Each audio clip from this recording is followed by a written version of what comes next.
Until you've lived through a major fire, it really doesn't hit home until you drive back into your neighborhood and houses are gone and the trees are gone, and you're thinking about how are these people even going to rebuild. They can't rebuild what they had. You can rebuild a structure, but you can't rebuild your home. We had a lot of our friends and neighbors that lost homes, and until you've been through it, you can't explain it. It changes the color of your community.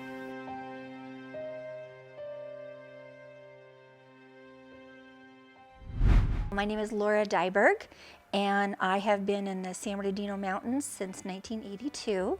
I am currently President, CEO of the Mountain Rim FIRESAFE Council. Fire safety, to be fire resilient, it's house by house, street by street, neighborhood by neighborhood. We all depend upon each other. That is our #1 mission, because we have found that educated, informed residents do their part. We're all in this together. If the Forest Service is doing treatments immediately behind a certain series of homes, then the FIRESAFE Council can focus in that same area so that the entire area can have a dual benefit on both sides of that line that we recognize, but that the fires don't.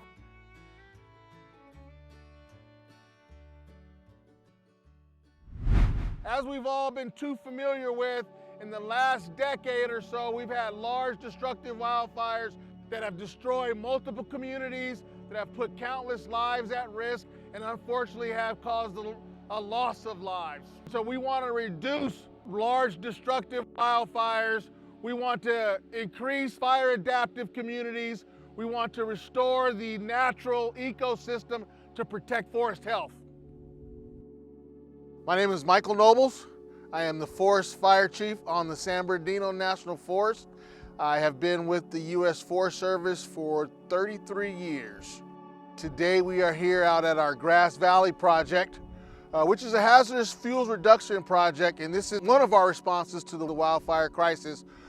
The San Bernardino National Forest is looking at increasing our scale of projects to have a holistic approach in how we treat the landscape to reduce the wildfire risk.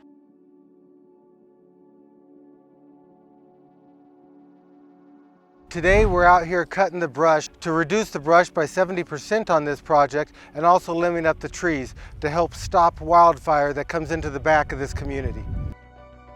I'm Brian, Battalion 12 of the San Bernardino National Forest. I've been working for the San Bernardino National Forest for 23 years now. The Grass Valley project sits on the western edge of the Lake Arrowhead community and on the eastern edge of the town of Crestline. It's a great project because if the fire goes either way, it'll help to stop the fire from getting into the communities. This project has actually proven itself before. We had what was called the Grass Valley fire approximately 10 years ago.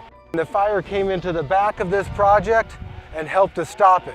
That allowed the firefighters to get around this fire and stop it just over the ridge here. On the Grass Valley fire in Lake Arrowhead, and the first responders have shared the fact that they believe a lot of the homes that were saved in that area were specifically due to the work that was done by the Forest Service, by County Fire in that back northwestern area, if you will, of Lake Arrowhead, in reducing the fuel reduction in that area. And they actually cited that as being significant to their ability to suppress the fire in that area. Doing the thinning, especially in the forested area, because it's huge, you know, hundreds of thousands of acres around our small communities. Even if we did everything, we still need that forest around us to be healthier and more resilient to fire. I just think it's great that the Forest Service is bringing that program into our Southern California area, and I look forward as part of the FIRESAFE Council and the community to find ways that we can be a part of that. Reducing fuel is always good, but reducing fuel and educating people and helping them do the same at the same time is better.